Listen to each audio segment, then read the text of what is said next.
অস্বীকৃতি। এই চ্যানেলের সমস্ত গল্প, চরিত্র ও ঘটনা সম্পূর্ণ কল্পনাভিত্তিক। কারো জীবনের সঙ্গে মিল থাকলে তা সম্পূর্ণ কাকতালীয়। এই চ্যানেলের উদ্দেশ্য শুধুমাত্র বিনোদন ও জীবনের শিক্ষা দেওয়া।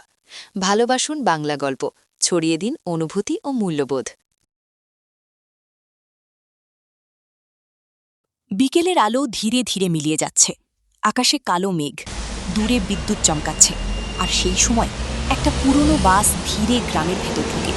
বাস থেকে নামে একজন যুবক, কাঁধে ব্যাগ, চোখে ক্লান্তি। তার নাম অর্ক। 10 বছর পর সে আবার গ্রামে ফিরেছে। কলকাতার ব্যস্ত জীবন তার একদম সহ্য হচ্ছিল না, তাই কয়েকদিনের জন্য পুরনো বাড়িতে এসেছে। গ্রামটার নাম শালবনী। ছোট্ট শান্ত গ্রাম, কিন্তু এই গ্রামের একটা জিনিস সবসময় অদ্ভুত ছিল। গ্রামের মাঝখানেই একটা পুরনো কুয়ো, গভীর কালো কুয়ো, যেটার কাছে কেউ যেত না, একদম কেউ না। অর্ক ছোটবেলায় অনেকবার জিজ্ঞেস করেছিল কুয়োটা ব্যবহার করে না কেন, কিন্তু কেউ কখনো উত্তর দেয়নি। সবাই শুধু বলতো, ওদিকে যাস না। অর্ক বাড়ির সামনে পৌঁছায়। পুরনো ভাঙা দালান, দরজায় তালা। সে পকেট থেকে চাবি বের করে। ঠিক তখন পিছন থেকে একটা কণ্ঠ ভেসে আসে, অর্ক। অর্ক ঘুরে তাকায়। একজন বৃদ্ধ দাঁড়িয়ে, পাতলা শরীর, চোখে অদ্ভুত ভয়। হরিপদ কাকা। অর্ক হেসে বলে, কাকা, কেমন আছো? বৃদ্ধ এগিয়ে আসে, কিন্তু তার চোখ বারবার অর্কের পিছনে যাচ্ছে, যেন কিছু ভয় পাচ্ছে। সে ধীরে বলে, তুই একা এসেছিস? অর্ক অবাক হয়। হ্যাঁ, কেন? বৃদ্ধ কয়েক সেকেন্ড চুপ থাকে, তারপর আস্তে বলে, রাতে বাইরে বেরোস না। অর্ক হেসে ফেলে, এখনো সেই ভূতের ভয়? বৃদ্ধ হাসে না, বরং তার মুখটা আরো গম্ভীর হয়ে যায়। ওটা ভূত না। অর্ক থেমে যায়। তাহলে? বৃদ্ধ ধীরে কুয়োর দিক তাকায়, তারপর ফিসফিস করে বলে, ওখানে কিছু আছে। বাতাস হঠাৎ ঠান্ডা হয়ে যায়। দূরে কুকুর ডেকে ওঠে। অর্কের বুকের ভিতর অদ্ভুত অস্বস্তি হয়, কিন্তু সে কিছু বলে না। রাত, বাইরে ঝড় শুরু হয়েছে। পুরনো বাড়ির জানালা বারবার কাঁপছে। অর্ক বিছানায় শুয়ে, কিন্তু ঘুম আসছে না। বারবার মনে পড়ছে, ওখানে কিছু আছে। হঠাৎ সে একটা শব্দ শুনতে পায়, দূর থেকে, খুব আস্তে, যেন কেউ কাঁদছে। অর্ক উঠে বসে। সে মন দিয়ে শোনে। হ্যাঁ, কেউ কাঁদছে। একটা মেয়ের গলা বাইরে থেকে আসছে। অর্ক জানালার কাছে যায়। বৃষ্টি পড়ছে জোরে, চারপাশ অন্ধকার, কিন্তু দূরে কুয়োর পাশে কেউ দাঁড়িয়ে। সাদা কাপড়, লম্বা চুল, মাথা নিচু। অর্কের শরীর কেঁপে ওঠে। সে চোখ ছোট করে তাকায়। মেয়েটা ধীরে কুয়োর দিকে ঝুঁকে পড়ে। তারপর হঠাৎ অদৃশ্য। অর্কের বুক ধপ করে নামে। সে দ্রুত ঘর থেকে বেরিয়ে যায়। বৃষ্টি উপেক্ষা করে কুয়োর দিকে দৌড়ায়। চারপাশ কাদা, বাতাসে কাঁচা মাটির গন্ধ। অর্ক কুয়োর সামনে পৌঁছে স্থির হয়ে যায়। সেখানে কেউ নেই, একদম কেউ না। শুধু পুরনো কুয়ো, কালো গভীর অন্ধকার। অর্ক ধীরে কুয়োর ভিতর তাকায়। ভেতরে কিছু দেখা যায় না, একদম না। হঠাৎ নিচ থেকে একটা শব্দ আসে, ছপ, যেন পানিতে কিছু নড়ল। অর্কের নিঃশ্বাস আটকে যায়। তারপর খুব আস্তে কেউ ফিস ফিস করে বলে, আমাকে বাঁচাও। অর্ক পিছিয়ে যায়। তার শরীর বরফ হয়ে গেছে, কারণ শব্দটা কুয়োর ভিতর থেকে এসেছে। ঠিক তখন তার কাঁধে কেউ হাত রাখে। অর্ক চমকে ঘুরে দাঁড়ায়। হরিপদ কাকা। তার চোখে আতঙ্ক। সে প্রায় চিৎকার করে বলে, তোকে বলেছিলাম ওখানে না যেতে। অর্ক কাঁপা গলায় বলে, কাকা, ওখানে কেউ আছে? বৃদ্ধির মুখ ফ্যাকাশে হয়ে যায়। সে ধীরে মাথা নাড়ে, তারপর খুব আস্তে বলে, হ্যাঁ, 25 বছর ধরে ও ওখানে এখনো ওখানেই আছে। অর্কের বুক ধরফর করতে থাকে। কি? বৃদ্ধ কয়েক সেকেন্ড চুপ থাকে, তারপর বজ্রপাতের আলোয় তার মুখটা স্পষ্ট দেখা যায়, ভয়ে জমে যাওয়া মুখ। আর সে ফিস ফিস করে বলে, যে মেয়েটাকে এই গ্রামের লোকেরা কুয়োর ভেতর ফেলে দিয়েছিল।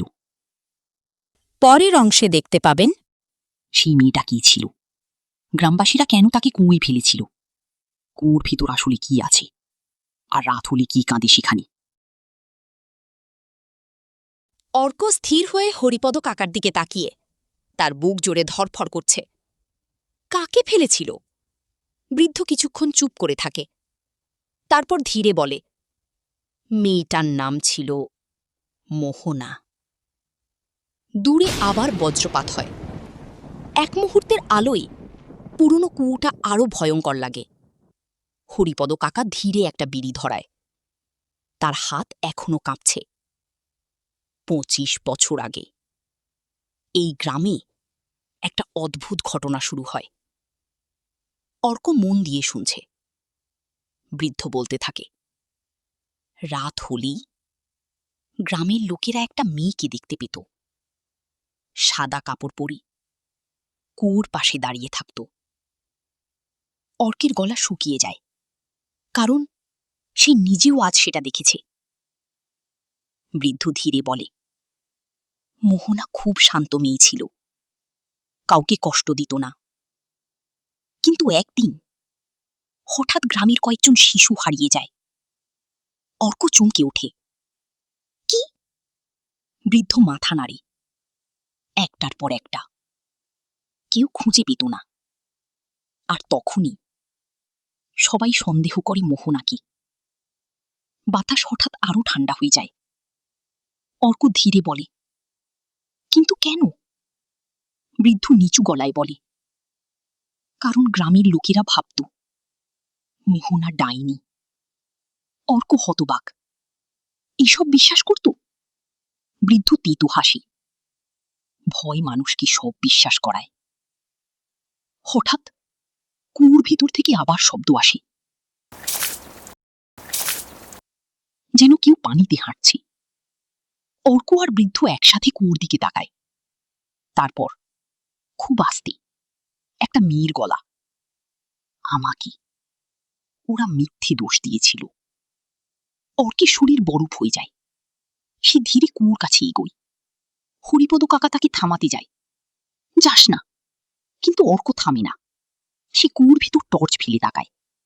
অন্ধকার, শুধু কালো পানি, কিন্তু পানির উপর কিছু একটা ভাসছে, সাদা কিছু।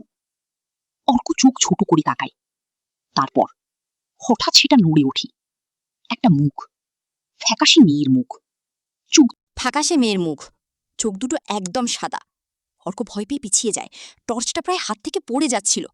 মেয়েটা ধীরে বলে, ওরা এখনো মিথ্যে লুকিয়ে রেখেছে। হঠাৎ কুয়োর পানি জোরে নড়তে শুরু করে, যেন নিচে কিছু একটা উঠছে। হরিপদ কাকা চিৎকার করে ওঠে, দৌড়ো! দুজন দ্রুত পিছিয়ে আসে। ঠিক তখন কুয়োর ভেতর থেকে একটা হাত বেরিয়ে আসে, কালো ভেজা হাত, লম্বা নখ। অর্কের বুক প্রায় থেমে যায়। হাতটা কয়েক সেকেন্ড কুয়োর কিনারায় থাকে, তারপর আবার ভেতরে মিলিয়ে যায়। চারপাশ হঠাৎ একদম চুপ, শুধু বৃষ্টির শব্দ। অর্ক কাঁপা গলায় বলে, এটা কি? হরিপদ কাকার মুখ ফ্যাকাশে। সে ধীরে বলে, মোহনা এক আনা। অর্ক থেমে যায়। মানে? বৃদ্ধ ফিস ফিস করে বলে, যে বাচ্চাগুলো হারিয়েছিল তাদের লাশ কখনো পাওয়া যায়নি। অর্কের বুক থপ করে নামে। পরদিন সকাল, গ্রামটা অস্বাভাবিক চুপচাপ। অর্ক বাজারের দিকে যায়। লোকজন তাকে দেখে ফিস ফিস শুরু করে, যেন সবাই কিছু জানে। একটা চায়ের দোকানে সে বসে। ঠিক তখন একজন বৃদ্ধা ধীরে পাশে এসে বসে, চোখে অদ্ভুত দৃষ্টি। সে আস্তে বলে, কাল রাতে তুই কুয়োর কাছে গেছিলি? অর্ক চমকে যায়। আপনি জানলেন কিভাবে? বৃদ্ধা শুকনো হাসি। যে যায় সে আর লুকিয়ে রাখতে পারে না। অর্কের বুক ধরফর করছে। বৃদ্ধা ধীরে তার হাতে একটা পুরনো ছবি দেয়। ছবিটা সাদা কালো। অর্ক তাকিয়ে স্থির হয়ে যায়। ছবিতে একটা মেয়ে দাঁড়িয়ে, সাদা শাড়ি, লম্বা চুল, মুখে শান্ত হাসি। মোহনা। কিন্তু সবচেয়ে ভয়ঙ্কর জিনিসটা অন্য কিছু। ছবির পেছনে কুয়োর পাশে একটা ছোট ছেলে দাঁড়িয়ে, অন্ধকার মুখ, আর তার চোখ একদম কালো। অর্ক ধীরে বলে, এই ছেলেটা কি? বৃদ্ধার মুখ হঠাৎ বদলে যায়। তার চোখে ভয়। সে কাঁপা গলায় বলে, ওকে কেউ কখনো চিনতে পারেনি, কারণ ও মানুষ ছিল না। ঠিক তখন অর্কের পিছনে একটা শিশুর গলা শোনা যায়, খুব আস্তে, একদম কানের কাছে। তুইও কি কুয়োর ভিতর দেখেছিস? অর্ক ধীরে পেছনে ঘুরে তাকায়, আর যা দেখে তার শরীর হিম হয়ে যায়, কারণ তার ঠিক পিছনে দাঁড়িয়ে সেই ছবির ছোট ছেলেটা। একই কালো চোখ, একই ফ্যাকাশে মুখ, আর তার ঠোঁটে একটা অস্বাভাবিক হাসি। পরের অংশে দেখতে পাবেন কালো চোখের ছেলেটা কি? বাচ্চাগুলো কোথায় হারিয়ে গিয়েছিল? মোহনা কি সত্যি ডাইনি ছিল? আর কোন নিচে আসলে কি লুকিয়ে আছে? ফ্যাকাশে মুখ, একটা অদ্ভুত হাসি। চায়ের দোকানের চারপাশ হঠাৎ চুপ হয়ে যায়। অর্ক ধীরে বলে, তুমি কে? ছেলেটা মাথা কাত করে, তারপর আস্তে বলে, তুই কুয়োর ভেতর দেখেছিস, এখন ওরা তোকে ছাড়বে না। অর্কের বুক ধরফর করছে। সে এক পা পিছিয়ে যায়, কিন্তু ঠিক তখনই একটা ট্রাক পাশ দিয়ে যায়। কয়েক সেকেন্ডের জন্য চারপাশ ধুলোয় ঢেকে যায়। ধুলো সরে গেলে ছেলেটা নেই, একদম নেই। অর্ক হতবাক। সে চারপাশে তাকায়। লোকজন নিজেদের কাজে ব্যস্ত, যেন কিছুই হয়নি। অর্ক দ্রুত বৃদ্ধার দিকে তাকায়, কিন্তু বৃদ্ধাও নেই। শুধু টেবিলের ওপর সেই পুরনো ছবিটা পড়ে।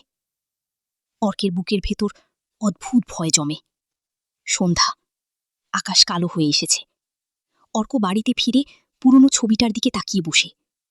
মোহনা আর সেই ছেলেটা, কিন্তু ছেলেটার চোখগুলো স্বাভাবিক না, একদম না। ঠিক তখন দরজায় টোকা পড়ে। অর্ক চমকে ওঠে। সে দরজা খুলে দেখে একজন বৃদ্ধ দাঁড়িয়ে, সাদা ধুতি, চোখে মোটা চশমা, গ্রামের পুরনো স্কুল মাস্টার নিরঞ্জন বাবু। তিনি ধীরে বলেন, তুমি কি মোহনার ব্যাপারে খোঁজ করছো? অর্ক অবাক হয়। আপনি জানলেন কিভাবে? বৃদ্ধ ভেতরে ঢুকে দরজা বন্ধ করে দেন। তারপর নিচু গলায় বলেন, কারণ 25 বছর আগে আমি সব দেখেছিলাম। অর্কের বুক ধপ করে নামে। কি দেখেছিলেন? বৃদ্ধ কিছুক্ষণ চুপ করে থাকেন, তারপর ধীরে বলেন, মোহনা ডাইনি ছিল না। অর্ক স্থির হয়ে যায়। বৃদ্ধ বলতে থাকেন, সে আসলে বাচ্চাগুলোকে বাঁচাতে চাইছিল। বাইরে বাতাস জোরে বইতে শুরু করে, জানালাগুলো কাঁপছে। অর্ক মন দিয়ে শুনছে। সেই সময় গ্রামে একটা লোক আসে। কেউ জানত না সে কোথা থেকে এসেছে। সে সবসময় কুয়োর পাশে বসে থাকত। অর্ক ধীরে বলে, কালো চোখের ছেলেটা? বৃদ্ধের মুখ ফ্যাকাশে হয়ে যায়। তিনি আস্তে মাথা নাড়েন। হ্যাঁ, কিন্তু সে ছেলে না। অর্কের গলা শুকিয়ে যায়। তাহলে? বৃদ্ধ ধীরে বলেন, লোকেরা বলতো ওটা একটা অপদেবতা। ঘরের বাতাস হঠাৎ ঠান্ডা হয়ে যায়। অর্ক অনুভব করে কেউ যেন জানালার বাইরে দাঁড়িয়ে। সে ধীরে জানালার দিকে তাকায়, আর তার বুক হিম হয়ে যায়। বাইরে বৃষ্টির মধ্যে সেই ছেলেটা দাঁড়িয়ে, একদম স্থির, তার কালো চোখ সরাসরি অর্কের দিকে। নিরঞ্জনবাবু হঠাৎ কাঁপতে শুরু করেন। তিনি ফিস ফিস করে বলেন, ও এসে গেছে। ঠিক তখন বাড়ির সব লাইট নিভে যায়। অন্ধকার, একদম ঘন অন্ধকার। অর্ক দ্রুত মোবাইলের ফ্ল্যাশ চালায়। আলো জ্বলতেই সে বুঝতে পারে ঘরে কিছু একটা বদলেছে, খুব বড় কিছু।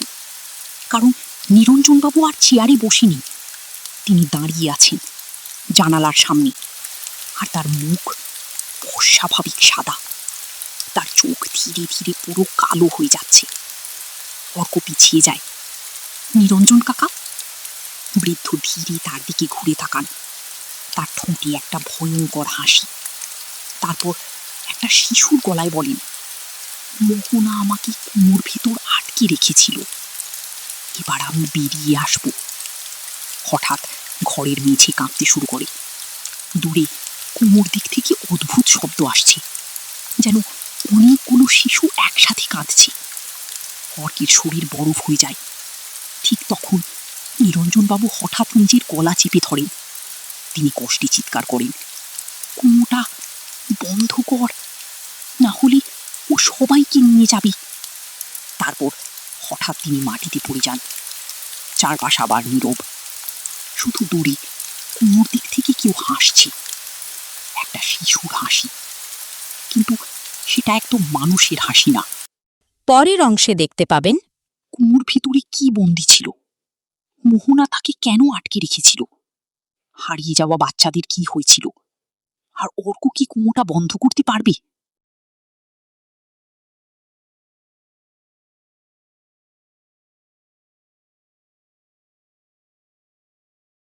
রাত তখন প্রায় 12টা।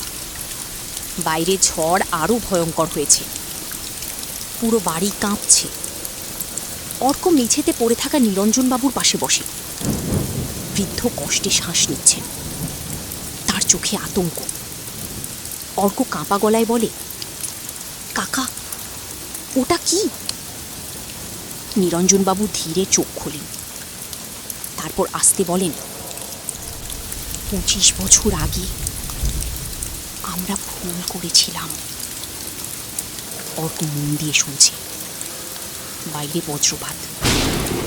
বৃদ্ধ বলতে থাকেন, গ্রামের পাশের জঙ্গলে একটা পুরনো মন্দির ছিল। লোকেরা বলতো ওখানে অশুভ কিছু বন্দী আছে। অর্কের বুক ধরফর করছে। একদিন কয়েকজন গ্রামবাসী লোভে পড়ে মন্দিরের দরজা খুলে দেয়। ঘরের বাতাস হঠাৎ ঠান্ডা হয়ে যায়। অর্ক ধীরে বলে, তারপর? বৃদ্ধ কাঁপা গলায় বলে, সেদিন রাতে গ্রামে প্রথম একটা শিশু হারিয়ে যায়। অর্কের গলা শুকিয়ে যায়। তারপর একটার পর একটা সবাই অদৃশ্য হতে থাকে। আর প্রতিবার কুয়োর ভিতর থেকে হাসির শব্দ আসত। অর্কের বুক হিম হয়ে যায়। ঠিক তখন বাইরে আবার সেই শিশুর হাসি শোনা যায়। অর্ক দ্রুত জানালার দিকে তাকায়। কেউ নেই, কিন্তু কাঁদার উপর ছোট ছোট পায়ের ছাপ, ভিজা, যেন একটা শিশু এক্ষুনি হেঁটে গেছে। নিরঞ্জনবাবু ধীরে বলেন, মোহনা বুঝেছিল ওটা মানুষ না, ওটা একটা আত্মা, যে শিশুদের নিজের সঙ্গে নিয়ে যায়। অর্কের বুক জোরে ধরফর করছে। তাহলে মোহনা? বৃদ্ধ চোখ বন্ধ করেন। তারপর বলেন, সে ওটাকে আটকে দিতে চেয়েছিল, তাই এক রাতে সে নিজে কুয়োর ভেতর নামে। অর্ক স্তব্ধ। তার হাতে ছিল একটা পুরনো তাবিজ, যেটা ওই আত্মাকে বন্দি রাখতে পারত। কিন্তু বৃদ্ধের গলা কেঁপে ওঠে। গ্রামের লোকেরা সব ভুল বুঝেছিল। ওরা ভাবল মোহনাই সব করছে। অর্ক চোখ বড় করে তাকায়। তাই ওরা তাকে কুয়োর ভেতর ফেলে দেয়। বাইরে হঠাৎ প্রচণ্ড বজ্রপাত হয়। এক মুহূর্তের জন্য ঘরের ভেতর আলো ঝলসে ওঠে, আর সেই আলোয় অর্ক দেখে জানালার বাইরে কেউ দাঁড়িয়ে। সাদা শাড়ি, ভেজা চুল, মোহনা। তার ফ্যাকাশে চোখ সরাসরি অর্কের দিকে। সে ধীরে একটা হাত তোলে, যেন ডাকছে। তারপর অন্ধকার। আলো ফিরে আসতেই সে নেই। অর্ক দ্রুত বাইরে বেরিয়ে যায়। বৃষ্টি এখনো ঝরছে প্রবলভাবে। সে দৌড়ে কুয়োর সামনে পৌঁছায়, আর তারপর স্থির হয়ে যায়। কারণ কুয়োর চারপাশে অনেকগুলো ছোট পায়ের ছাপ। শত শত, যেন অনেক শিশু কুয়োর চারপাশে দাঁড়িয়েছিল। অর্কের বুক হিম হয়ে যায়। হঠাৎ কুয়োর ভেতর থেকে একটা মেয়ের গলা আসে, তাবিজটা খুঁজে বের কর। অর্ক চমকে ওঠে। মোহনা। গলাটা আবার শোনা যায়। ও বেরিয়ে আসছে, দ্রুত। হঠাৎ কুয়োর পানি জোরে ঘুরতে শুরু করে, যেন নিচে কিছু একটা নড়ছে। তারপর ধীরে ধীরে কালো একটা হাত উঠে আসে। তারপর আরেকটা, আরেকটা, অনেকগুলো হাত। শিশুদের ছোট ছোট হাত। ওর খুব ভয় পেয়ে পিছিয়ে যায়। হাতগুলো কুয়োর কিনারা আঁকড়ে ধরছে, যেন ওপরে উঠতে চাইছে। তারপর অন্ধকারের ভিতর থেকে দুটা কালো চোখ দেখা যায়, একদম সেই ছেলেটার মতো। আর একটা ভয়ঙ্কর কণ্ঠ ধীরে বলে, অনেক বছর অপেক্ষা করেছি, এবার সবাইকে নিয়ে যাব। হঠাৎ অর্কের পায়ের কাছে কিছু একটা এসে পড়ে। সে নিচে তাকায়। একটা পুরনো তাবিজ, ভাঙা, কাদায় মাখা। আর ঠিক তখন তার পিছনে কেউ ফিসফিস করে বলে, ওটা ভাঙলে সব শেষ। অর্ক ধীরে পেছনে ঘুরে তাকায়, আর তার শরীর হিম হয়ে যায়। পরের অংশে দেখতে পাবেন মোহনা কি এখনো ভালো আছে? কুয়োর আত্মাটাকে থামানো যাবে, নাকি পুরো গ্রাম শেষ হয়ে যাবে?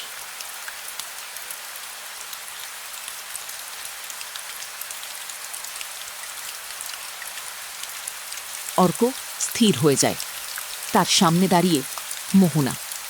ভেজা সাদা শাড়ি, চুল থেকে পানি পড়ছে, কিন্তু তার চোখ দুটো ধীরে ধীরে কালো হয়ে যাচ্ছে। অর্ক কাঁপা গলায় বলে, তুমি তুমি কি ওটার মতো হয়ে যাচ্ছ? মোহনা কয়েক সেকেন্ড চুপ থাকে, তারপর আস্তে বলে, আমি অনেক বছর ওকে আটকে রেখেছিলাম, কিন্তু এখন আমার শক্তি শেষ হয়ে আসছে। কুয়োর ভেতর থেকে আবার সেই হাসি ভেসে আসে। তারপর অনেকগুলো শিশুর কান্না। অর্কের বুক হিম হয়ে যায়। মোহনা ধীরে অর্কের হাতে থাকা তাবিজটার দিকে তাকায়। ওটাই একমাত্র উপায়। অর্ক নিচে তাকায়। ভাঙা তাবিজ, মাঝখানে অদ্ভুত চিহ্ন আঁকা। সে কাপা গলায় বলে, এটা দিয়ে কি হবে? মোহনা ধীরে বলে, এটা কুয়োর তলায় ফিরিয়ে দিতে হবে।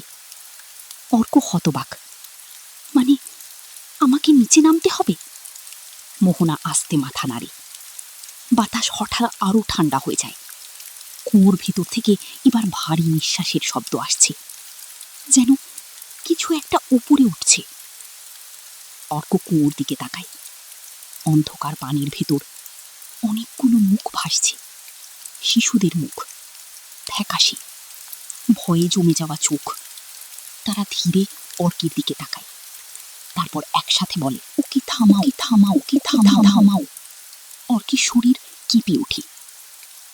ঠিক তখন কুয়োর ভেতর থেকে কালো চোখের ছেলেটা উঠে আসে, ধীরে, মানুষের মতো না। তার শরীর ভিজা কাদায় ঢাকা, মুখে ভয়ঙ্কর হাসি। সে ধীরে বলে, অনেক বছর আমাকে বন্দি রেখেছিল, এবার আমি মুক্ত হব। হঠাৎ চারপাশের মাটি কাঁপতে শুরু করে। গ্রামের ঘরগুলো থেকে চিৎকার শোনা যায়। কুকুরগুলো একসাথে ডেকে উঠছে। আকাশ কালো হয়ে গেছে। মোহনা কষ্টে বলে, দ্রুত, না হলে সব শেষ হয়ে যাবে। অর্ক গভীর নিঃশ্বাস নেয়, তারপর তাবিজটা শক্ত করে ধরে আর কুয়োর ভিতর নামতে শুরু করে। পুরনো পাথরের ধাপ, পিচ্ছিল, ভিজা। নিচে নামার সাথে সাথে ঠান্ডা বাড়তে থাকে। অর্কের নিঃশ্বাস ভারী হয়ে যাচ্ছে। উপরে মোহনার কণ্ঠ ভেসে আসে, চোখে তাকাস না। অর্ক থেমে যায়। ঠিক তখন নিচের অন্ধকারে দুটা কালো চোখ জ্বলে ওঠে। সে দ্রুত চোখ সরিয়ে নেয়, কিন্তু তার মাথার ভেতর ফিস ফিস শুরু হয়। লাফ দে, সব শেষ করে দে। অর্ক কানে হাত দেয়। কণ্ঠগুলো আরো জোরে হচ্ছে। অনেকগুলো শিশু একসাথে কথা বলছে, আমাদের সাথে থাক, নিচে আয়। অর্ক কষ্টে নিচে নামতে থাকে। অবশেষে সে কুয়োর তলায় পৌঁছায়। কালো পানি আর মাঝখানে একটা পুরনো পাথরের দরজা। দরজার ওপর একই চিহ্ন আঁকা। অর্ক বুঝতে পারে তাবিজটা এখানেই বসাতে হবে। ঠিক তখন পিছনে পানির শব্দ। অর্ক ধীরে ঘুরে তাকায় আর তার নিঃশ্বাস বন্ধ হয়ে আসে। কালো চোখের ছেলেটা তার ঠিক পিছনে দাঁড়িয়ে। এবার তার মুখ মানুষের মতো না, চোয়াল অস্বাভাবিক বড়, মুখের ভেতর শুধু অন্ধকার। সে ধীরে বলে, তুই দেরি করে ফেলেছিস। হঠাৎ সে অর্কের দিকে ঝাঁপিয়ে পড়ে। অর্ক দ্রুত তাবিজটা দরজার উপর বসিয়ে দেয়। সাথে সাথে পুরো কুয়ো কেঁপে ওঠে। একটা বিকট চিৎকার। কালো চোখের ছেলেটা পিছিয়ে যায়, তার শরীর ধোঁয়ার মতো কাঁপছে। সে চিৎকার করে ওঠে, না! দরজার চিহ্ন লাল আলোয় জ্বলে ওঠে। চারপাশের পানি ঘুরতে শুরু করে। শিশুদের মুখগুলো ধীরে ধীরে মিলিয়ে যাচ্ছে। তারা এবার ওকে থামাও হাসছে, শান্ত হাসি। মোহনার কণ্ঠ উপরি থেকে ভেসে আসে, শেষ হয়ে গেছে। কালো ছেলেটার শরীর ধীরে ধীরে ছাই হয়ে যায়। তার ভয়ঙ্কর চিৎকার ধীরে মিলিয়ে যায় অন্ধকারে। তারপর সব একদম শান্ত। ভোর। বৃষ্টি থেমে গেছে। আকাশে হালকা আলো। অর্ক ধীরে কুয়ো থেকে উঠে আসে। তার শরীর কাদা আর পানিতে ভরা। সে চারপাশে তাকায়। গ্রামটা শান্ত। অনেক দিন পর, অদ্ভুতভাবে শান্ত। কুয়োর সামনে মোহনা দাঁড়িয়ে। এবার তার চোখ স্বাভাবিক, মুখে শান্ত হাসি। অর্ক ধীরে বলে, এবার সব শেষ। মোহনা আকাশের দিকে তাকায়, তারপর আস্তে মাথা নাড়ে। ও আর ফিরবে না। অর্কের চোখে জল আসে। তুমি? মোহনা কিছুক্ষণ চুপ থাকে, তারপর হালকা হাসে। আমার কাজও শেষ। ধীরে ধীরে তার শরীর আলোতে মিলিয়ে যেতে থাকে। অর্ক চিৎকার করে বলে, মোহনা! মোহনা শেষবারের মতো তার দিকে তাকায়। তার চোখে শান্তি। তারপর সে মিলিয়ে যায়। শুধু বাতাসে ভেসে থাকে ভেজা মাটির গন্ধ। কয়েক মাস পরে গ্রামের মানুষ আবার কুয়ো ব্যবহার শুরু করে। আর কোনো কান্না শোনা যায় না, কোনো শিশুও আর হারায় না। কিন্তু গ্রামের বৃদ্ধরা আজও একটা কথা বলে, ঝড়ের রাতে যদি কেউ কুয়োর পাশে দাঁড়ায়, তাহলে নাকি একটা মেয়েকে দেখা যায়, সাদা শাড়ি, মুখে শান্ত হাসি। সে নাকি এখনো পাহারা দেয়, যেন অন্ধকারটা আর কখনো ফিরে না আসে। গ্রামের কুয়োটা মানুষ ভয় পেত না, মানুষ ভয় পেত কুয়োর ভেতরে বন্দি থাকা অন্ধকারকে। গল্পটি ভালো লাগলে চ্যানেলটি সাবস্ক্রাইব এবং ভিডিওটিকে লাইক ও শেয়ার করুন, সাথে কমেন্ট করতে ভুলবেন না।